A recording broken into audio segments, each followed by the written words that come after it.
You're listening to the beautiful songs of music from Cameroon, where my guest is from today. Today, my guest is Eric Combe, and you're listening to The International Experience. I'm your host, Tandieka, and of course, every Tuesday we are here from 12 to 1 p.m., just listening to beautiful music and chatting about all sorts of stuff.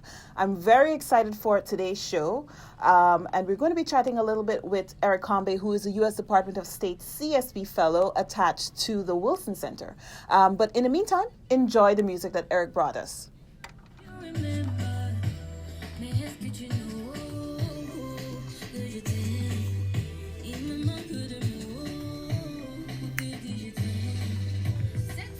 I want to say a very good afternoon to my friend Shauna, who's joining us on Facebook Live. Hey girl, thank you for watching.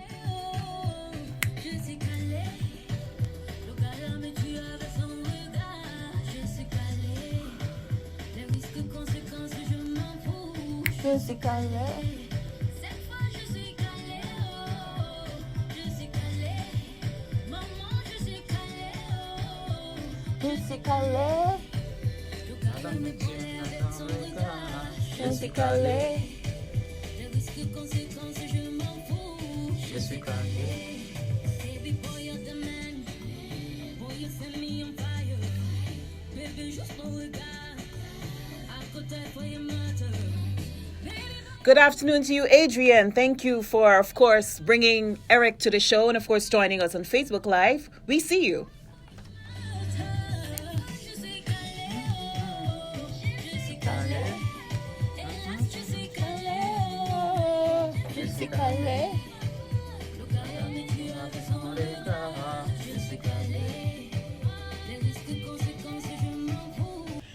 All morning I've been listening to this playlist that you sent me and just dancing. It's such a great bit of music. And I'm enjoying it. Like, I really am enjoying the music. It's very hype and hip and just makes you bounce. So I was listening to the music, and we're going to talk a little about where you're from. You're from Cameroon. Sure.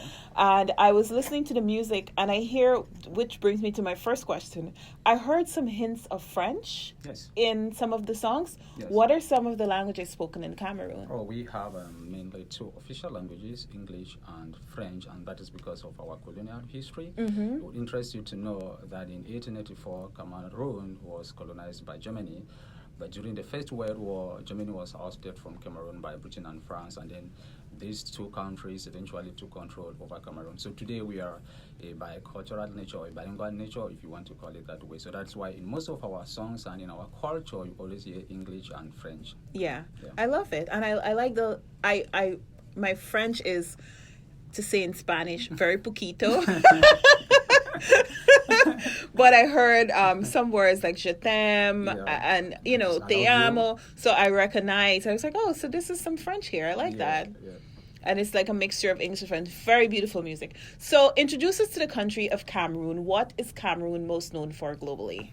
Oh, I'll start by telling you that my country, we got our independence in the early 60s. And since then, we've had two presidents. But what kind of catches international attention is football. Mm-hmm. Cameroon is widely known for great footballers like Roger Milla, and we also have Samuel Eto'o, who did so well in FC Barcelona. I mean soccer, American football. Yeah, we call it football where I'm from too, so it's okay. You're in good company. So we are known for football, but also we are a very beautiful and attractive country. We're interested to know we're blessed in a lot of natural resources, a lot of food crops and cash crops in our country, and also blessed in our culture, so much so that Cameroon is referred to as Africa in miniature, because we have about 250, ethnic languages, with over 24 of them widely spoken in Africa, So we are a beautiful country and blessed in both culture and mineral resources. Okay, awesome. So let's talk a little about the whole purpose of why you were here in America, in the United States.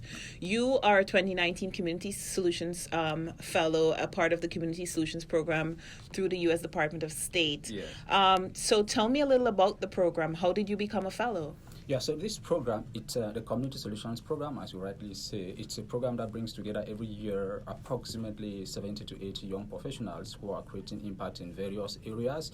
It could be health, education, women and gender. So they have these thematic areas that, every year they focus on.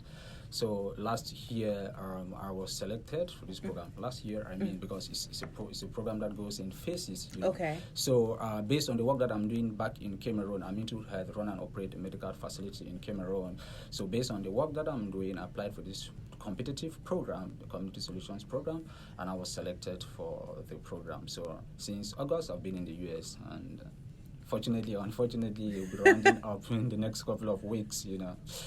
Very interesting. So that is how I became a Community Solutions Fellow. It brought together about this year 77 young professionals, who are, as I said, creating impact in various areas. Yeah. You just told me that your program today's actually your last day with the Wilson Center, so you got a little break before you head back to Cameroon. Adrian told me an interesting story that I want you to tell me about when you first got here. The day that you first got here, you ended up in a taxi somewhere. Can you tell me that story? It was kind of funny story. Yeah, so like when I first got here, I was in a hotel, and then a few days later I needed to look for a place, to where I would be able to settle for the 4 months. Yeah. And then I got this through a homestay that is online. And so I was supposed to move there, with a taxi. But since I had never, in fact, the best way would have been using the subway. But remember, I just came from Cameroon. I had This is your first time in the U.S.? First time in the U.S. Oh, my goodness. In New York, And trying to figure out the subway. Oh, my goodness. I'm so sorry. Yeah, so you can imagine. So I ended up taking a taxi, and, I showed the address to the driver, and he took me to another destination, and I could actually see the destination that was East 200. I could actually see it written on the wall East 200. You see in the apartment was East 200, and I called the person in charge. I said, but I'm right in the building. I said, but where are you? I can't find you. I said, why can't you find me? I'm right there. I'm in front of the building. It's 200, and I could read, and it was very funny. I spent a lot of time there getting to, get things sorted out. But eventually she told me, that would not be my apartment. Look at the address again, show that address to another driver. And of course I showed to another driver. He said, oh no, this is, I think it was around Queens or so. And when I was going to Brooklyn, you can imagine. So that is how I took another taxi back to Brooklyn. And of course I got to my destination, but it took me just so much time that you can imagine. I always like to hear these interesting stories about when you first come to the U.S., because this is all a part of the culture shock, moving around, trying to figure out what East and West means, and taking the subway and all of these things. I that's why I wanted to hear the story. It's all a part of the culture shock of coming as a visitor to a new country. Yeah. So I'll add something there to say that in New York, subway is the major mode of transportation. Yeah. And when I came to New York, it was I have to use the subway, the train, every day. And it was oh my goodness, how am I going to work this out so that I don't get to use, the train? Being that in Cameroon, in 2006, I was a victim of a train derailment that killed so many people. So, I still have that sad memory, I know. In me. And so when I came here, and it was oh man, you need to use a subway, you need to take the train every day. Oh my goodness. It was scary. But thank God for CSP, thank God for the Wilson Center, they backed me up, they gave me courage, they said, oh, no, it's not what you think. Adrian was there to support, to help, showing me how to go about, even in getting the house, the distance from where I stay to my organization is approximately about 30 minutes. It's not easy to find a place to 30 minutes to New York. So that was very, very good. But today, I'm really proud because I'm 4 months, every day I've been using the subway. I've been to Pleasantville, that's about... that's a good ways, Yeah. So it's a good experience. And today I'm proud to say, I'm no longer scared of taking a train. That sad memory, that train derailment is gone. Yeah, and that's awesome. I thank you for sharing that story, Eric. You're welcome. It's a good way to just combat that fear and overcome it. That's awesome. Thank you. You're welcome. If you're now joining us, you're listening to the International Experience. I'm your host, Tandieka, and I'm here every Tuesday from 12 to 1 p.m. And every week we feature a different guest who is international in the sense of they're either a student or they're visiting from the US, or they're involved in international student visiting from another country to the US, or they're involved in the work with international students.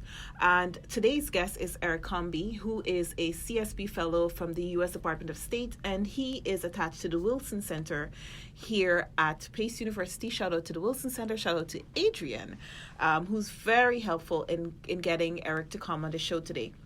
So you talked a little about the work that you're doing back in Cameroon. Let's talk about that, particularly the work that you're doing with the Worldwide Medical Center. My own grandfather, who actually killed her. You can imagine. So these are just some of the cultural beliefs, that influence health outcomes. And when I got to grow up, I started asking questions and trying to provide answers on some of these issues, that affect health outcome. Because when she was sick, instead for her to be taken to the hospital, she was rather taken to a witch doctor. And of course, she eventually died. So at one stage in my life, when I had the opportunity to work with a research organization carrying on some health researches on the field, it was an opportunity for me to get to know the life and death of people.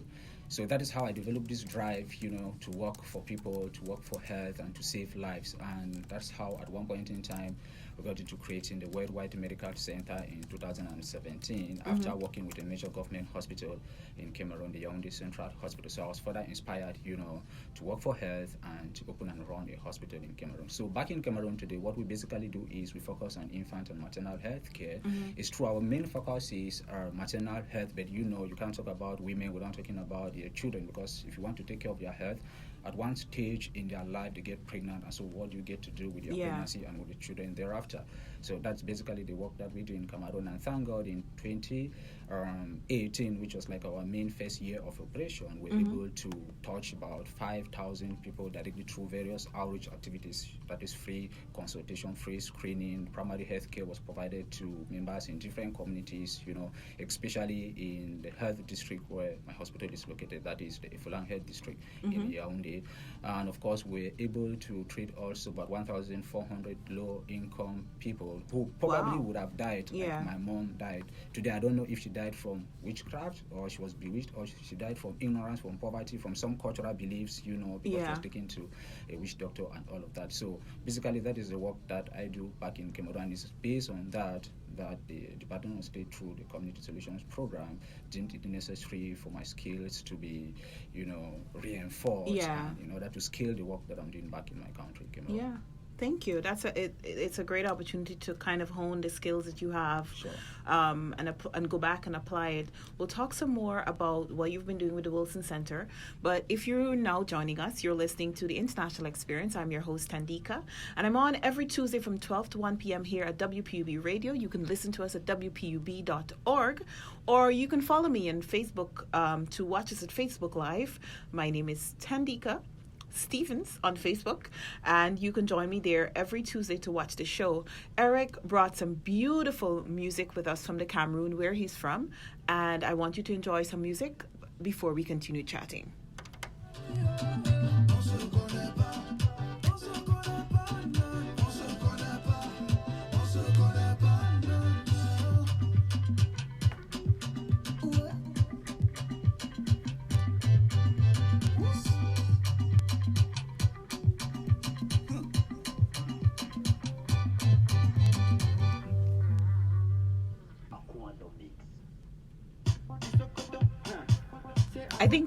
I think this is the song that had me dancing the most. What is this song? What is he singing about? Okay, that's Magasco. What Magasco is simply saying is, like, in most cases in some developing countries or in Cameroon, like, a girl will always want somebody to make it first, before you get to show your love. There's usually not that natural love that comes, giving you a step. So they want somebody with a high social status, before they get to love the person. So if you look at the video there, you will see the guy singing Magasco. He was like a truck pusher in Cameroon, but the girl was like, hey, you are not my level, you're not my type, Then when he eventually made it, he became rich, and so the girl was like, "Oh, I now need you," So basically, that's what the song is saying. Like, "Oh, please, you should be able to love, despite the situation, because life is in stages. It doesn't mean that today I don't have or I'm not rich. Tomorrow I won't get there. I like that. And that is called Sokoto. Sokoto By Magasco. Yes. All right, enjoy. Give me that bum bum, baby, give me that bum bum bum bum, give me that bum bum bum bum. Angelina, do me a fool. Now you don't be a fool. Ah, baby, je m'en fous. Ah, baby, je m'en fous. Now we're out in Same, Adrian. I am dancing here in the studio. Eric is dancing. This is some really good music.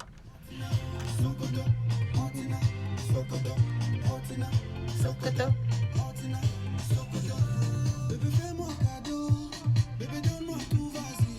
Baby, be my Belinda, oh. Baby, donne-moi tout, vas-y.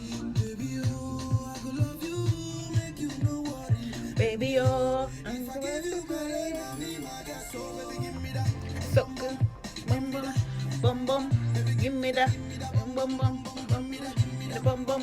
Baby, give me that. Bum bum. Give me that. Bum bum. Give me the bum bum bum bum. Give me the bum bum bum bum. Angelina, do me a fool. Now you don't be a fool. Ah, baby, je m'en fous. Ah, baby, je m'en fous. Eh. Now we're out in a Sokoto, Sokoto, Sokoto. Sokoto, Sokoto, allez, Sokoto, Sokoto. Sokoto.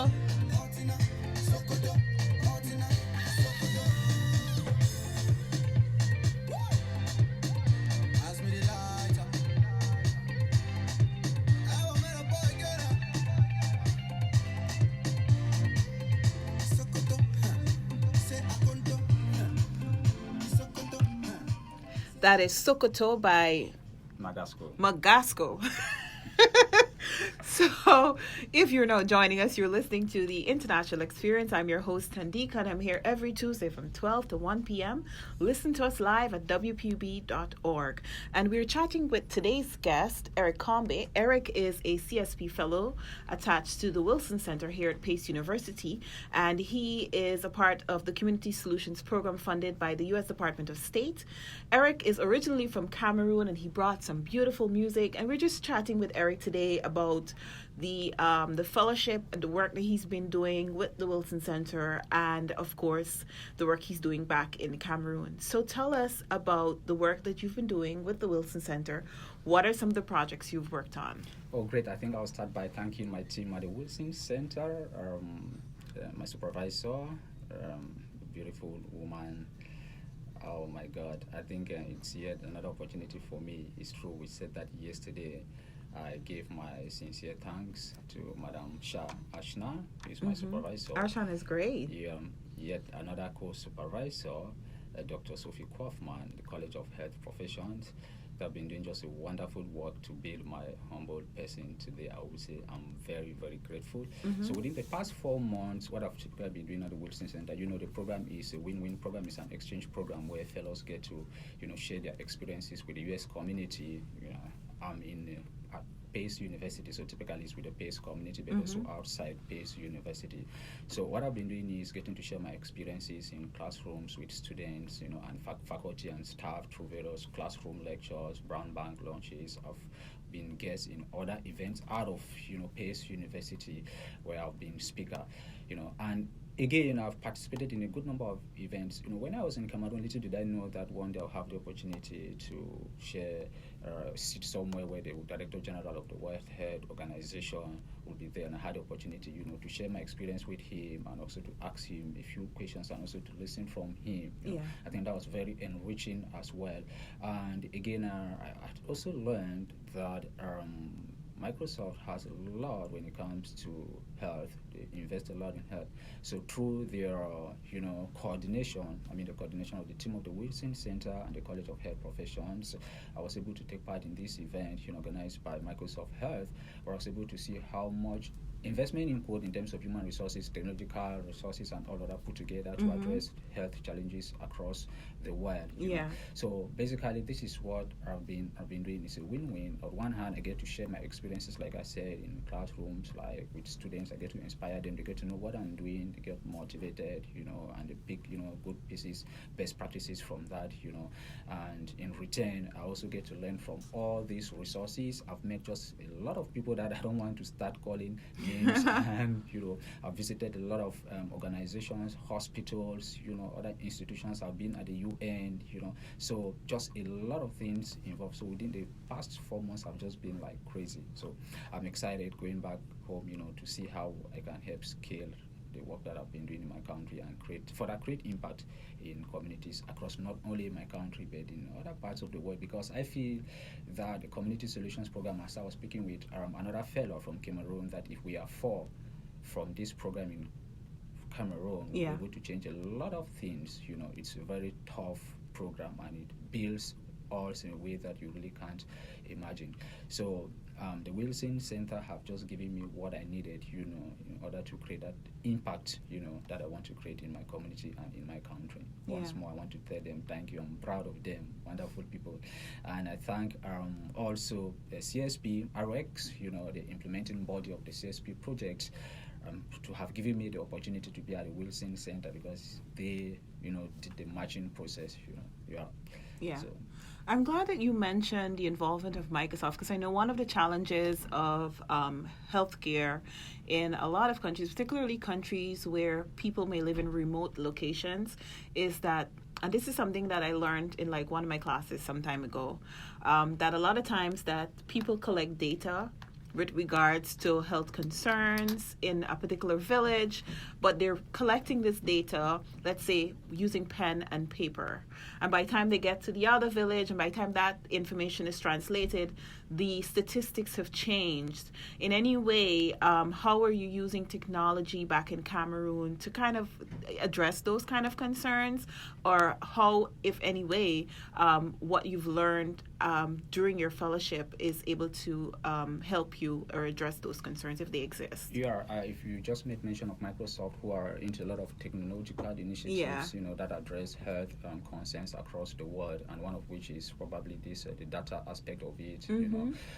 It's true that in Cameroon and in most developing country, because of we don't yet have a certain level of technological, services available, so it becomes a little difficult and a little complicated. In order to have it as part of the whole health system, it's pretty challenging. And even to get to collect information, you're interested to know that I've been supervised one data collector in measure, I repeat, health projects in my country. We have like the demographic and health survey and the multiple indicators cluster survey, which are like major projects overseen by the World Health Organization, the World Bank, and even the UN. So in these projects, it was typical to see that we could see like get to fill questionnaires with pens, and paper. So it's still a little challenging in developing countries, and these are for now the accepted, methods that these international bodies can accept, for organization or countries, low-income countries, to use this type of method to collect information, because typically if we want to go by technology, it will be difficult, because in some parts in these communities they don't have water, they don't have light, they don't have electricity, and so on and so forth. So it becomes very challenging to incorporate this technological aspect of it. So what we normally do with this type of project that demands that we need to go right into the hinterland, and you need to spend like days and months, in some localities without all these services that can go with technology. I mean even internet connection and all of that. So, and that is why at the Microsoft event, I was very much appeased when I know how much they invest in health. I think that is good, but they should also try to look at Africa, because I feel like the technology is going higher and higher in like already developed countries. The developing countries have just the essential, the minimum, while we are thinking of operating people from a distance, but there are people who don't even have basic health care when it comes to even malaria or preventive health practices that can help them. Of course, one of the problems that I also raised during that event was like, okay, we are looking at these very big problems, telemedicine, how to do consultation from far, telemedicine. But what what are the type of technological innovations that are being put forth for people typically in Africa and low-income countries who might be suffering from just malaria, from cholera and things like that. What are some of the initiatives that they are putting in place? So they should more and more think of those people who are dying from maybe the basics, The very basic, minimum, the bare minimum. Yeah. I agree. Coming from a developing country myself, I completely agree with you. If you're now joining us, you're listening to the International Experience, and we're chatting with Eric Combe. Eric is from the Cameroon, and he's a Community Solutions Fellow attached to the Wilson Center for the past few months. And Eric is just chatting with us about the work that he's been doing with the Wilson Center and his work back in Cameroon. But before we continue chatting with Eric, let's enjoy some of the music he brought with us.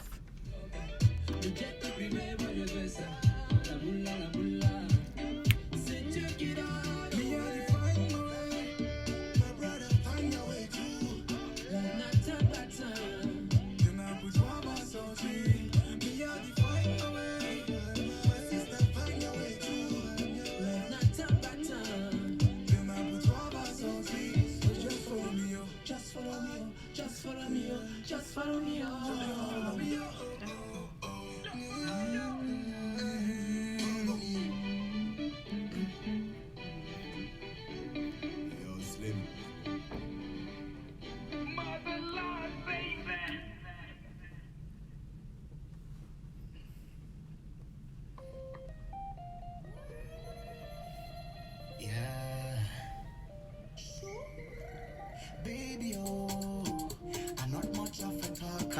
Baby, oh, I like this one too.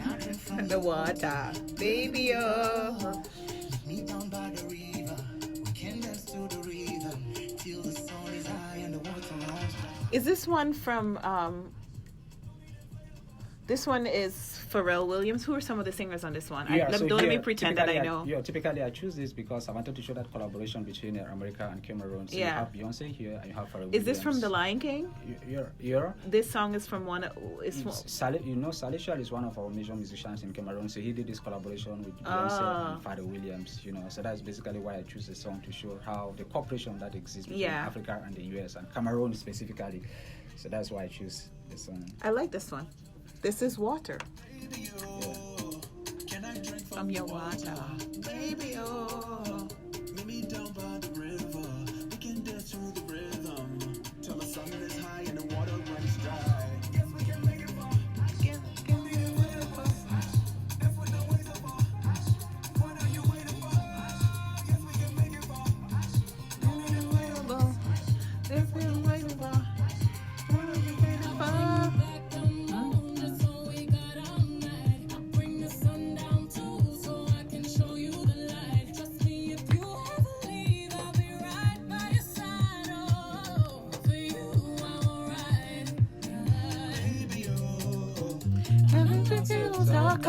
Baby, oh, can I drink from your water?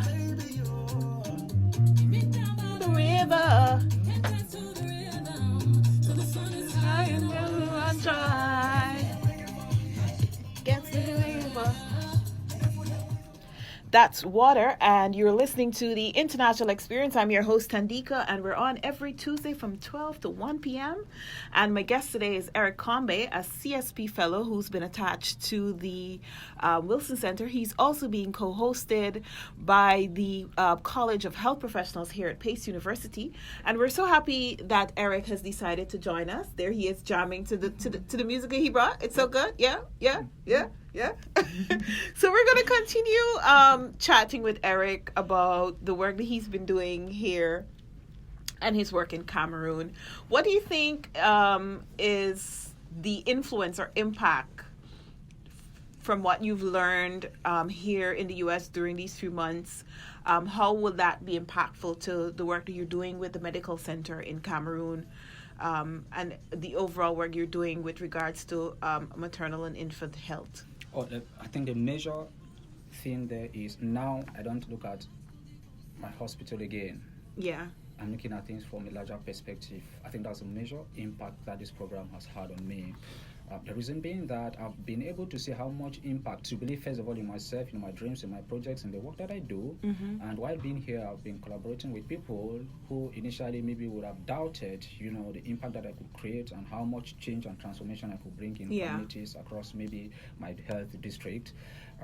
So basically, what I think this program has influenced me, it's going to continue to influence me, is the fact that now we are not looking at creating change from one hospital perspective. We're looking at creating change from multiple facets, getting to bring so many stakeholders together, not now as an individual, not alone, but I'm looking forward to bringing so many other stakeholders, partners, organizations, health facilities, managers of hospital, bringing partners and NGOs together, to work in addressing a real cause that we have, which is infant and maternal healthcare in Cameroon. And of course, there is a very big challenge also, which is access to healthcare as a whole in communities across Cameroon. As a researcher, I could observe how in communities across my country members are still dying because of the basics, because of lack of knowledge. Like people really don't know that having dirty water running by their houses, it's a breeding ground for mosquitoes, and you have mosquitoes there, you'll be infested by malaria, and before you know, you have anemia, and then you die,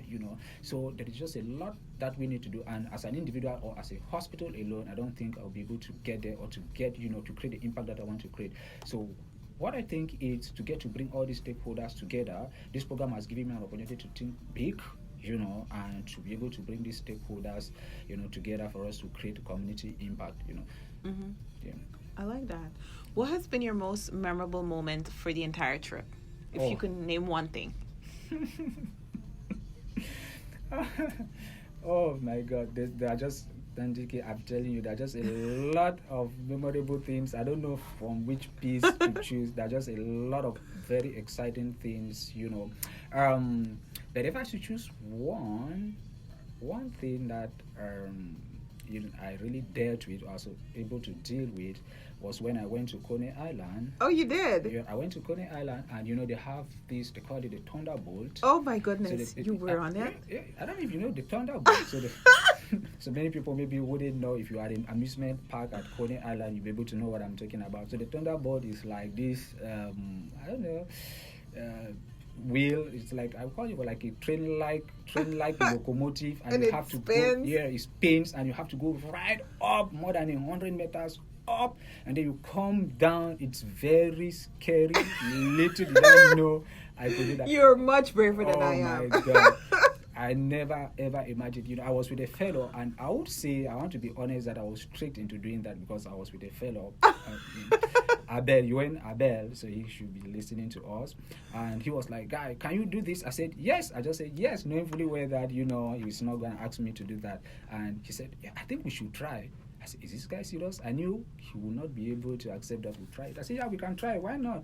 And before I knew, he was going to keep his bag, and believing that I was the one giving him courage because I had accepted that I could. Can you imagine? And I said, "But guy, what are you doing?" He said, "No, I want us to try." He said, "You could." I said, "Oh my God." I said, No, just go ahead. I will do that later somewhere." He said, No, you said you could. I want you to do it with me, because if not, I will not. And that is how I managed to take courage, and I did that. It was frightful, it was scary, but believe me, it was very exciting at the end of the day. And this really enabled me to kind of fight fear, that most of the times we are afraid of the shadow. You really can't do anything. Yeah. Wow. I have to tell you that you're a much braver man. You're a much braver person than I am, because I've gone to Coney Island once with my son. And the poor child, he wants to go on all of those crazy rides like that one you just described, but he's not tall enough to go, and I'm not brave enough to allow him to go on his own anyway. So our rides have been limited to the little teapot rides. The little teapot rides and the swing around thing. No. So kudos to you that you took on Thunderbolt. Wow. Look at you. Good. Give yourself a tap on the back for that. Sure. I like that.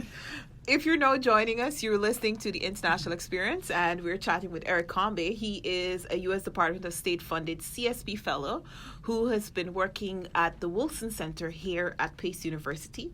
And the Wilson Center is a nonprofit that does some amazing work with various organizations. Matter of fact, I was a Wilson Center funded intern this past summer while working at Endeavor Global. So shout out to the Wilson Center and our channel and everyone there.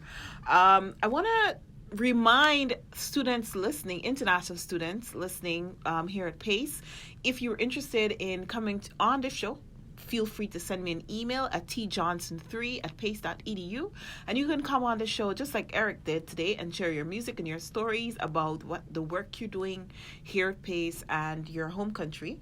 And also, I want to remind international students that there's something fun happening on campus today, starting at 1 p.m., which is when my show ends. So I'm definitely going to be there. In the Bianca room, the International Students and Scholars Office is having a Thanksgiving lunch. So, guys, you have to check it out. I know most of you probably don't even know that it's happening because you don't read your emails, but it's happening. So please check out the Bianca room at One Pace Plaza from 1 to 3 p.m. today. There's going to be great food, fun, and fellowship. You could probably look at it as a Friendsgiving. A whole lot of international students will be there. I will be there. Eric, are you going to be there? Sure. Eric will be there. Sure. It's going to be a fun time. So check it out. I know Mira and all the staff at the International Students and Scholars Office has been working very hard to put this lunch on. So guys, just go out and support and just enjoy. It's free food. Like, who doesn't like free food? I know I do. So we're going to take a break from chatting It's with a networking event, meet people, Exactly. And you get to meet people. Yeah, exactly. Sure. So we're going to continue chatting with Eric, but for now, let's listen to some of the music that he brought.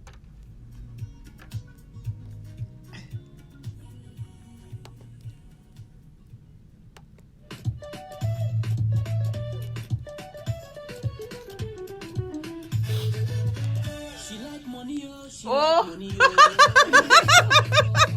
She like money, oh, she like money, oh. I have to tell you, this is the most amusing one on the list. He's just talking about this girl that likes money, and I'm thinking, like, who doesn't like money?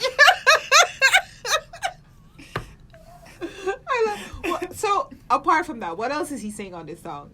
Just typically that, basically I choose this song I will share with you, Tandieka. Honestly, it's love. I look at love.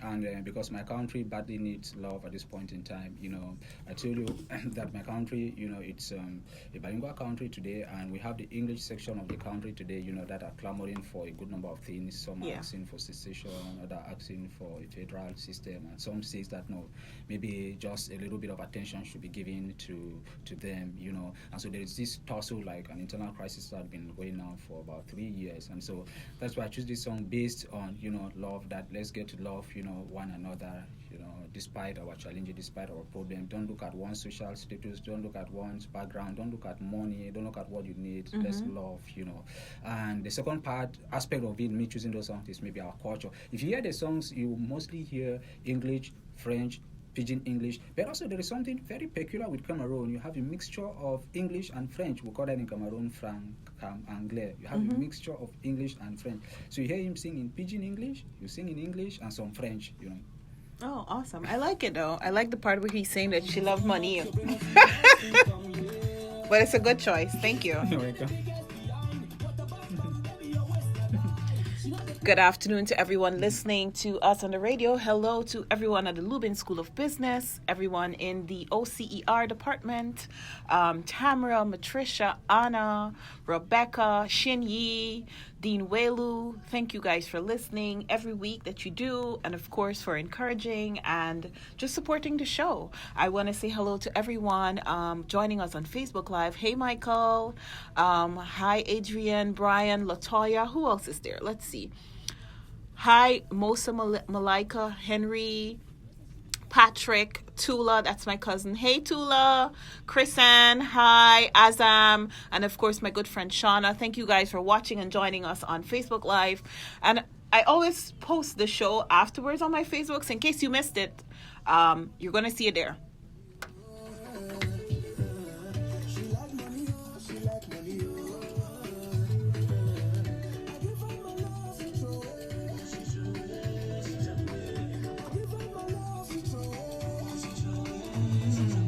Elle s'amuse, elle jette le quartier, elle s'amuse.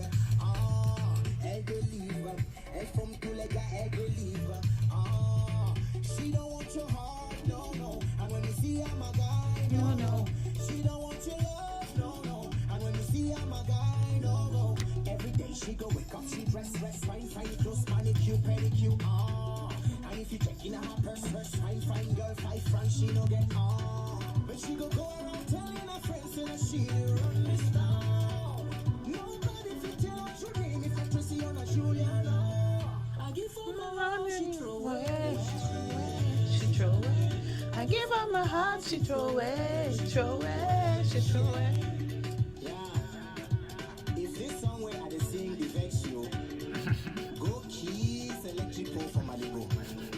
Yes. What did he just say there?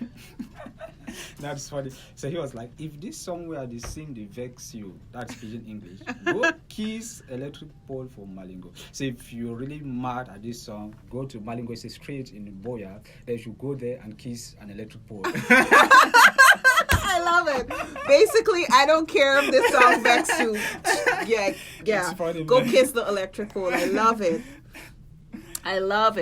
I love that song. So let's chat some more about the overall experience here.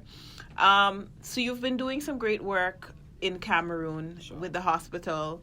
And is there anything specific about the work that you were doing in Cameroon that you were able to use in the role that you were performing at the Wilson Center, or even with the health sciences program? Anything? Yeah. Basically, like I said, it's a win-win program. It's an exchange program, and sometimes I really appreciate the way they put it here. They call it local kind of experience. Yeah. You know, there are students here at Pace University in the US generally. They don't have this opportunity to see what is happening elsewhere in other parts of the country.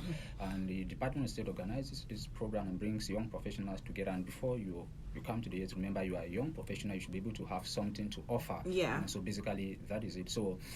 What I do is I get to share with international university students, not mostly international students, university students, my experience, what happens in Cameroon, how is the health system in Cameroon, how do we address some of the challenges, because, sometimes in the USA we feel that, maybe this is the way we address issues related to access to healthcare. But now if I do a presentation on access to healthcare, the way we address access to healthcare in Cameroon is different from, the way access to healthcare is being addressed in the US. So we get to give them this experience. Now, what are the health challenges? Even in the US, there are health challenges, of course. Yeah, of course. So we have issues related to access to healthcare or affordable healthcare. In the US, it's the same thing. But now, if you want to look at the magnitude and the degree or the perspective, it might be different. Yeah. So, they have this knowledge from their lecturers, from their professors, but I bring them with another experience, to the students. I say, this is how we look at access to healthcare in Cameroon. Maybe you guys here are looking at the cost, of the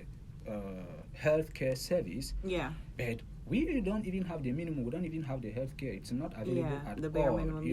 It's not available at all. There are people who don't even know that when they are sick, they need to go to the hospital. Now, these are issues related to cultural beliefs, you want to imagine. Yeah. So there are people, when they are sick, they tend to turn to maybe their own cultural practices and all of that. So I get to show them that there are communities around the world, not only in my country, that still need, special kind of attention when it comes to health, so basically, and these students get to use this because it's part of, their curriculum, it's part of their work, their intellectual work, their academic work. So they want to be exposed to this experience, and their professors are keen, when I'm there sharing my experiences doing these presentations, their professors are keen because at the end of the day, they're going to incorporate that into their school work. So it's been very, I want to say, very fruitful. We've had a lot of feedbacks even from students themselves. I remember once a student, after sharing with her, with the class, my presentation and the work that I'm doing in Cameroon and the need, for many stakeholders to come together to address even the basics, the minimum, and she came and said, this is wonderful. What can we do? What can we do?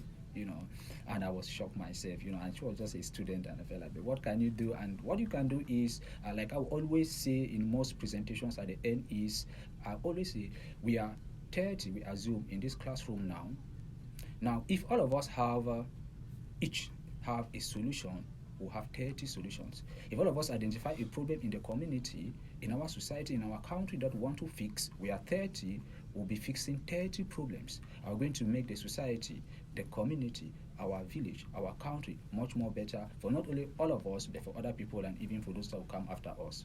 Yeah, I like that. I like that you use your platform to kind of like call to action to encourage people to think, how can I? Don't think that because you're here and this is happening there, there's no way you can make an impact. You can. Um, you mentioned meeting with international students. We just observed International Education Week last week. I know that part of the events that you had here at Pace University is that you had a speaking engagement with international students at the International Students and Scholars Office. How important do you think is international education and the hosting of these types of exchange programs, such as the CSP? What is the level of importance to it? Do you regard it? Yeah, I think it's very important. I remember, let me share with you again. I shared with some international students from the international programs office. Now, when they met me, I think it was like a coffee tea hour or something. Yeah, you were there for the coffee hour. Yeah. This was not official. It was like, oh, you just grab something, So I was there, and I was able to exchange like one-on-one with a few international students who were there. In fact, I was talking with one, two, before I discovered they were like 5, 10, who gathered and were listening to me. I was like amazed myself at the end of the day. And what were we sharing about? I was asking them, hello, what do you do? What is your specialty? Or I do maybe journalism or communication or something. Another we say maybe digital marketing or something. They were giving me their various, level of specialization. At the end of the day, I asked them one question, all of them, that why were they doing what they were doing? Mm-hmm. And most of them answered the question like, just for them to go get jobs and all of that. And I want to tell you sincerely, I was able to inspire those students, at the International Relations Office. I said, all right, now remember, you come from all over the world, and very few people have this opportunity to come to Pace University. It's very expensive, to come and study here. It's a privilege that you have, and you need, first of all, to recognize this privilege that you have. And how do you recognize it? You need to make sure that as you are here from day one, start thinking about the problem that you're going to fix in your community. Another, most of us, we only think of getting to go back, have a job, a well-paid job, and we sit in offices, but I don't think we'll be making the world a better place for us. So I think that this opportunity to bring international students, here at Pace University, it's giving them a unique opportunity for them to create impact in wherever they find themselves. But the only thing they should know is, are they conscious of the fact that it's an opportunity given to them? Are they conscious of the fact that when they leave here from Pace University or from any other institutions or as international students, they need to create impact. They need to understand that we have something that others don't have. We've been fortunate to be at Pace University and to have this privilege of meeting with great professors, other international students, and all of that, this knowledge. How do we give this knowledge back to our communities? I think that is the most important part of it. So I will conclude by saying that this international privilege given to students is a kind of helping communities around the world, across the world, giving them a kind of US experience, because I've been in classrooms, I've exchanged with students, with professors. I know what it takes, for a student to go through, her school program, and at the end of the day, if you take this experience back to your community, oh my goodness, believe me, I've been 4 months in the US, I'm different. I'm telling you, I'm saying that it's not, I didn't make 1, 2, 3, 4 years, just a few months. And with another fellow who is conscious, you just need to be conscious. With another Cameroonian fellow, we are saying that if we have 5 from this program, from my country, we can change things if we are given the opportunity to.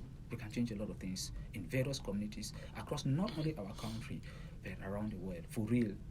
So I think it's an opportunity given to students, and they should be conscious that it's an international experience that they're being given to, and they should be conscious also on what they have to go and do back in their respective countries. If they miss it, then of course it will just be like any other students, who went to a regular school Yeah, I like that.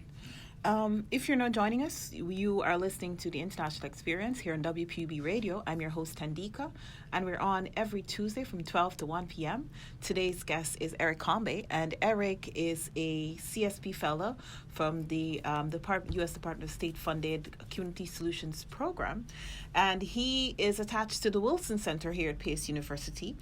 And Eric is working back in Cameroon. He has a hospital in Cameroon that addresses many health concerns, but major attention is focused on maternal and infant. Excuse me, maternal and infant health health care. concerns. Yeah. So, how do you expect the experience that you gained here will help you in addressing those specifically maternal and infant health concerns in your community? So, presently I'm working with my chief of district in my community, who is like my direct supervisor when it comes to the health setting or the administrative health setup in my country. On coming up with some initiatives. I'm already working on one of them as per a recommendation of the program is one of the things that we should work on. So I have what is called a community action project, which main focus being access to healthcare with focus on infant and maternal healthcare. So basically what we do back home is, like I said earlier, that it's not something of a hospital now. Yeah. Now we're going to bring so many stakeholders together. So at this point in time, I'm going to work with the chief of district of my head where my hospital is found. I work with the chief of district to get to bring so many other health facilities who are like profit-making hospitals or health facilities with a lot of money, a lot of resources, to a kind of think of giving something back to their communities. So we get to empower them, collaborate with them to say, oh, you are a hospital, but like every month, if you can organize as a hospital, as a health facility, even one activity that will focus on maybe reducing infant and maternal health care, that would be good. So in collaboration with our chief of district, we are working on that, getting to train like some social workers in other communities who will be able to identify women when they are pregnant to say, oh, you don't need to stay home, you need to go to the hospital. Because one other thing that increases maternal mortality is the very few women who turn to hospital when they are sick. So that is why the general cry is access to healthcare. There should be access to healthcare. Many more people, many more women should turn to the hospital when they are sick. So we're going to organize workshops, organize trainings, we'll do a door-to-door campaign. We're going to do vaccination in communities for children, we're going to a kind of training session. We'll go to schools, a kind of, educate, the student population also. So there's just a lot that, it's in this package of access to healthcare and with focus on infant and maternal healthcare. Of course, there will be consultations, free consultations or outreach activities that will be organized in various communities. And the thing is, if you go to give somebody something like, okay, this is a free gynecological consultation, many more people will come. And of course, you'll be able to target those who didn't think that maybe as they are pregnant or they will be pregnant, they should go to the hospital. They already developed this mindset, So those are some of the strategies that we're going to employ in order to increase access to healthcare and to reduce maternal and infant healthcare in communities across Cameroon. Okay. Thank you for sharing that, Eric. You're welcome. So, what do you think are some of the main causes of neonatal mortality in Cameroon? Yeah, there are so many causes. Fortunately, I've been working on the field as a health researcher, and I could see them myself personally. One of which is we still have like malaria, which is very common, and one of my statistics that I always share is we had like 60% of children who were anemic, at birth. So it shows the high level of malaria. So with malaria, it exposes, these women, and most of them, because most of them are at birth and they don't tend to the hospital when they are sick, it becomes very challenging, It becomes very challenging. They are anemic and they end up dying. These women themselves die because of malaria. Yeah. And another problem is that of very few women tend to the hospital when they are sick. So there is actually like a low turnout, of the female population who tend to the hospital when they are pregnant. Yeah. So antenatal consultations are limited. But that's not all. The rate is in main towns and cities, maternal mortality is a little low. But if you want to go now to other communities, like in the hinterlands, in communities, far away from major towns and cities, where you will not even be able to have a hospital, you're not going to have doctors, who will be there to consult, to see, these women when they are pregnant, or to give them proper, medical attention or advice, So these are all the problems there are just so many of them, from the lack of health facilities to the lack of doctors or health personnel, to the environment itself, mosquitoes, malaria and all of that, to the people themselves being a problem, to cultural beliefs, people who still stick to their own culture and all of that. So that is why the Worldwide Medical Center mostly focuses on going to the population, not staying there as a health facility like you bring the hospital to the people. Yeah, take the health team or the hospital, as you rightly say it, to the community, to areas where they don't have a hospital, they don't have health personnel there, but they need us, So we go to them, we do a kind of free consultation, sensitization, we educate them, diabetes, this is what you should do, malaria, please take note, HIV, and so on. We educate them on all of this, and we tell them, please, it's better when you're pregnant, you turn to the hospital, and basically that is what we do. But of course, as you know, it's very difficult, because I think that, like I said a while ago, that we all of us need to come together, from government and other stakeholders. We need to come together. While we are going towards the population, a government and partners should be able to see that those communities, those areas too, have the basics like roads. In some cases, like there might be a hospital, but accessibility is a problem. To live from your house to the nearest health facility is a real challenge, and it's a real problem. So if you put all of this together, you will see that a pregnant woman, who is in her house at 2 a.m. at night and she's in labor, at what point, at what time, she get to the hospital, given problem of infrastructure. So there's just a lot of things associated to infant and maternal mortality. So we cannot target like one particular issue. Like, all right, if we build a hospital in this area, we'll be addressing infant and maternal mortality. We can still have a hospital, equip it, but the people themselves, they don't have this culture of going to the hospital when they are sick or when they are pregnant. It will still become a problem. So there are various levels that need to be identified. Yeah. I really get that. So let's talk about something fun.